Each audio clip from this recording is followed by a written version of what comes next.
दोस्तों, मैं एक घर घर की कहानी छोटी सी प्रस्तुति कर रहा हूँ कि दाम्पत्य विवाद में जब माँ की बात आती है, दाम्पत्य विवाद में जब माँ की बात आती है तो हमेशा पत्नी की माँ को अधिक प्राथमिकता दी जाती है और पति के माँ की बात कोई सुनता नहीं। आखिर क्यों? पति के माँ को टीवी और सीरियल का वेब सीरीज की सास की तरह खलनायिका बताया जाता है, उसके खलनायिका के रूप में देखा जाता है। आखिर ऐसा क्यों? पति की माँ आखिर वृद्धाश्रम जाना पड़ता है उसको, आखिर क्यों? पति के माँ को ही वृद्धाश्रम जाना पड़ता है, आखिर क्यों? हम में से कितने लोगों ने देखा सुना कि विवाह के पहले बहनों ने कभी भी अपने पिता के संपत्ति पर हक नहीं मांगा। विवाह के पहले बहनों ने कभी पिता की संपत्ति पर अपना हक नहीं मांगा। हम में से कितने लोगों ने कभी देखा सुना कि कुंवारे भाइयों में कभी संपत्ति का विवाद हुआ ही नहीं। कुंवारेपन में भाइयों में कभी संपत्ति का विवाद हुआ ही नहीं। विवाह उपरांत भाइयों में संपत्ति का बंटवारा होने लगता है। विवाह के उपरांत संपत्ति का बंटवारा भाइयों में होने लगता है। आखिर ऐसा क्यों होता है? पहले चूल्हे बंटने शुरू होते हैं, फिर शुरू होता है संपत्ति का बंटवारा। आखिर क्यों? पहले चूल्हे बंटने शुरू होते हैं, फिर शुरू होता है संपत्ति विवाद, संपत्ति का बंटवारा। जिस घर में 6 सदस्य की जुबान पर एक ही चूल्हे का स्वाद रहता था, जिस घर में 6 सदस्यों की जुबान पर एक ही चूल्हे का स्वाद रहता था, उसी घर में सिर्फ 2 सदस्यों को और आने से, 2 सदस्यों को और आ जाने भर से वहाँ ऐसी कौन सी मनहूसियत आ जाती है कि चूल्हे बंटने लग जाते हैं। सिर्फ 2 सदस्यों को और आ जाने से, 6 लोग पहले से ही हैं, उसमें से 2 लोग और आ जाने से ऐसा क्या हो जाता है कि घर में मनहूसियत पैदा हो जाती है और चूल्हे बंटने लगते हैं। जिस घर में पहले एक सदस्य कुछ खाने के लिए लाता था तो सब साथ मिलकर बांट खाते थे। घर के एक सदस्य कुछ लाता था खाने के लिए, घर के सभी लोग बांट कर खाते थे।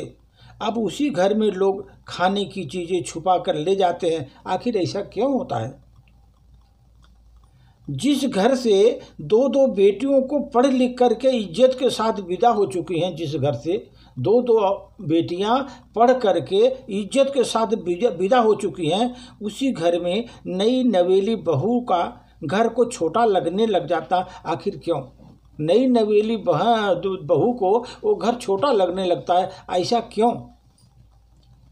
जिस घर में 2 बेटियां इज्जत से पढ़कर विदा हो चुकी होती हैं और एक नई नवेली बहू आती है, उसको वह घर छोटा लगने लगता है। न जाने कितने ऐसे सवाल हैं जिससे सोच सोचकर हर पुरुष का दिल बैठता रहता है। और शादी करने पर कहीं मेरा परिवार बिखर न जाए, कहीं हम किसी बात पर भाई भाई आपस में लड़ न जाए। आखिर उनके मन में यह डर कब और कैसे दूर होगा? यह डर कब और कैसे दूर होगा?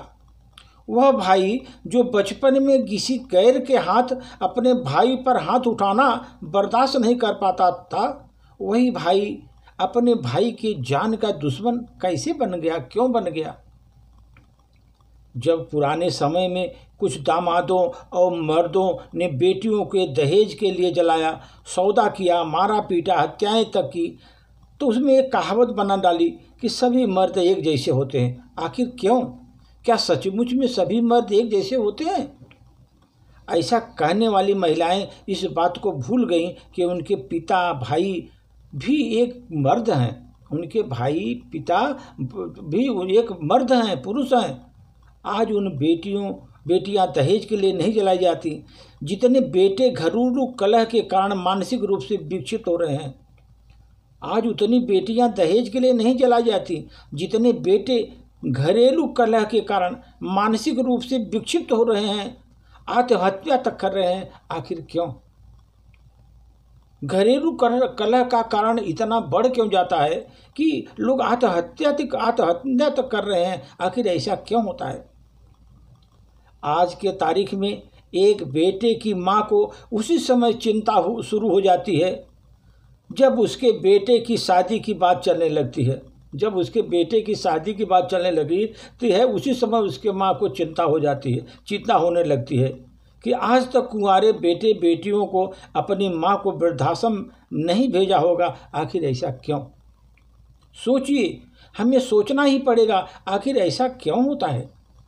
यदि बात स्त्री के सम्मान की है तो वही पुरुष के वर्ग के लिए भी है, जिसने स्त्री को देवी तुल्य कहकर माना और सम्मान दिया। आज उसकी आन के लिए अपनी जान तक दे दी पुरुष ने। हर स्त्री को समझना होगा मर्द को भी दर्द होता है।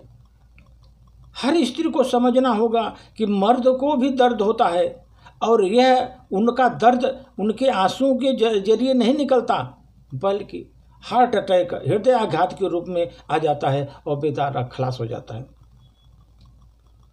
पुरुष का दर्द आंखों से, आंसुओं से नहीं निकलता, उसको हृदयाघात हो जाता है और उसके रूप में बाहर आता है। आदमी इतने टेंशन में आदमी खलास हो जाता है। स्त्री को बस एक ही बात समझ आती है कि माँ का आंचल जिस दिन दुलार से यह सख्त पला है, उसे पत्नी के पल्लू की छाँव में उतना प्यार और परवान मिले। चूल्हे न बटने पाए, उसको अपने माँ बाप से बुढ़ापे से अलग न होना पड़े। बस पुरुषों को सिर्फ छोटी सी और दबी सी ख्वाहिश पूरी करने के लिए घर नहीं, घर का स्वर्ग अनुभव होगा। यही छोटी सी ख्वाहिश पुरुष यही चाहता है कि जैसे वो अपने माँ के पल्लू में बता था, प्यार मिलता था, पत्नी के भी पल्लू में उसी तरह का प्यार मिले और घर बटने न पाए और माँ बाप को बुढ़ापे में अलग न होना पड़े। सिर्फ यही बात पुरुष के लिए दबी ख्वाहिश होती है और अगर यही चीज़ अगर है तो वो घर स्वर्ग हो जाता है। धन्यवाद।